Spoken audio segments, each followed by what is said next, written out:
روزے کا مطلب پوچھنا چاہنا جو عرفہ روزہ نامی ذوالحج پاکستان کے مطابق رکھنا ہے سعودی عرب کے مطابق رکھنا ہے؟ جی عرفہ کے روزے کے بارے میں بھائی پوچھ رہے ہیں کہ میں جو روزہ رکھوں گا 9 ذی الحج کا، وہ سعودی عرب کی 9 ذی الحج اپنے پیش نظر رکھوں گا یا اپنے ملک؟ میرے بھائی آپ بیٹھے ہوئے پاکستان میں، جی جی پاکستان میں جو چاند جس سے نظر آیا اور اس کے مطابق چل رہی نا تاریخ، ہاں اس جی کے مطابق آپ 9 تاریخ جب ہوگی نا اتوار کا دن اس دن روزہ رکھیں گے۔ آپ سعودیہ کو نہیں دیکھیں گے کہ وہاں کیا ہو رہا، کیا نہیں، پاکستان کو دیکھیں۔ لیکن ابھی میرا رابطہ ہوا ہے حافظ سعید سے، حافظ سعید کے صاحب کے ایک آدمی سے، انہوں نے کہا کہ سعودی عرب کے مطابق رکھنا ہے۔ کس نے کہا؟ حافظ سعید صاحب کا ایک مفتی ہے، مفتی محمد یوسف صاحب، انہوں نے مجھے کہا سعودی عرب کے مطابق رکھنا ہے۔ آپ انہیں کہنا تھا نا کہ پھر عید بھی اس کے مطابق ہی کرنا۔ گل تو تھوڑی بھی ٹھیک ہے، میں سچے پانچ پہ کہ سعودی عرب کے مطابق رکھیں گے، پاکستان کے مطابق رکھا تو پھر روزے بھی ان کے حساب سے رکھیں گے؟ ہاں یہ بھی گل ٹھیک ہے۔ بس آپ کو بتا دیا کہ پاکستان میں رہتے ہوئے پاکستان کی بات کیا کریں، باہر کا نہ دیکھا کریں۔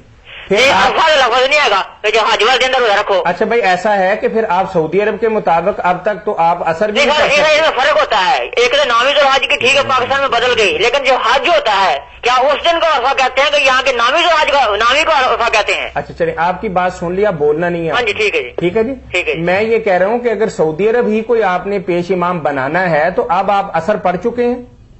ہاں سر پڑ چکے ہیں۔ سعودی عرب میں اثر نہیں ہوئی ابھی؟ اچھا ٹھیک ہے، اسی طریقے سے جب میں نے کہا تھا کہ میں نے بھائی کہا تھا کہ آپ بولیں گے نہیں۔ اچھا ٹھیک ہے جی۔ اگر سعودی عرب کو آپ روزے کے لیے معیار بناتے ہیں ہاں جی ہاں جی تو عید کے لیے بھی معیار بنائیں گے، عرفہ کے لیے بھی معیار بنائیں گے۔ مولانا نے جو بات بتائی ہے کہ 9 ذی الحج کا حکم ہے، آپ حج کو چھوڑیں، ہاں جی ہاں جی۔ اچھا جس دن آپ کا 9 ذی الحج ہوگا آپ اس دن کا روزہ رکھیں، اور جب 10 ذی الحج ہوگا آپ قربانی کریں۔ ٹھیک ہے ٹھیک ہے ٹھیک ہے، جی، بڑی یہاں تو پھر قربانی بھی آپ ان کے حساب سے ایک دن پہلے کر لیں۔ اگر ہم پہلے کر لیتے تو اللہ کے نبی فرماتے ہیں کہ قربانی نہیں صدقہ ہے۔ ہاں بالکل ٹھیک ہے۔ ٹھیک ہے جی، ٹھیک ہے، بہت بڑی شکریہ۔ بڑی۔ ہم کیا کرتے ہیں، شکر بنا رکھتے۔ چلے مولانا سوال یہ ہے کہ اس وقت چونکہ ملک کے اندر ہم کیا دیکھیں، ٹھیک ہے، نماز ان کے ساتھ پڑھیں یا کیا کریں؟ نہیں تو پھر قربانی بھی ایک دن پہلے کر لیں نا۔ میاں طاہر رکنا چاہیے، کیونکہ میں نے کئی اچھے بڑے عالموں سے سنا نا کہ کہیں حدیث میں نہیں آتا کہ کال لیتے ہو۔ عرفہ ہوتا۔ جی مولانا عرفہ کے بارے میں شوشہ جو اچھے بڑے علماء نے چھوڑا ہے نا کہ کہیں نہیں آتا کہ عرفے کا دن 9 ذی الحج ہے، اس لیے اگر وہ بعد میں ہے تو ہمارا پہلا بھی ہو جائے تو وہ بس عید وہ رکھ لینا ان کے ساتھ ہی، کیونکہ 9 کی تشریح کہیں۔ اب پوچھے ان سے اگر 9 کی تشریح نہیں تو وہاں کے لیے بھی نہیں، آپ پھر ان کو کہہ دیں کہ 6 کو عرفے کا دن منا لیا کریں، 7 کو منا لیا کہ جب 9 لکھا ہی نہیں ملتا تو وہاں کے لیے لکھا ملتا کچھ نہیں، برباد کرنا چاہتے ہیں دین کو، ساری چیزیں لکھی ہوتی۔ پتہ ہے کہ جب ذی الحج کی 9 ہوتی ہے امت کا تواتر ہے، امت کا اجماع ہے، اس لیے لفظ ڈھونڈتے ہیں، پھر ان کو بھی کہیں کہ 9 کے کیوں پابند ہو، 8-7 کو ہی کر لیا کرے وہ کبھی۔ السلام دین کو علیکم۔ برباد کرنا چاہتے ہیں لوگ۔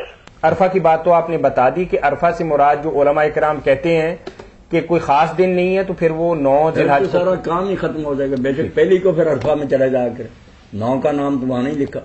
کوئی اجماع بھی چیز ہوتی، امت کا تواتر ہوتا، پتہ ہوتا ساری امت کو کہ کون سا دن۔ آپ جمعے کے دن کا کوئی جھگڑا کر لے کہ وہ کوئی پتہ نہیں ہفتے سے پہلے کے اتوار کے بعد ہے، کر سکتا کہ نام رکھ لو سوموار کا جمعہ۔ تواتر عملی ہے کہ امت ساری جانتی آ رہی کہ یہ جمعہ اور یہ وہ دن۔ جی مولانا ان باتوں میں کوئی جھگڑا شروع کیا جا سکتا۔ چونکہ قربانی کے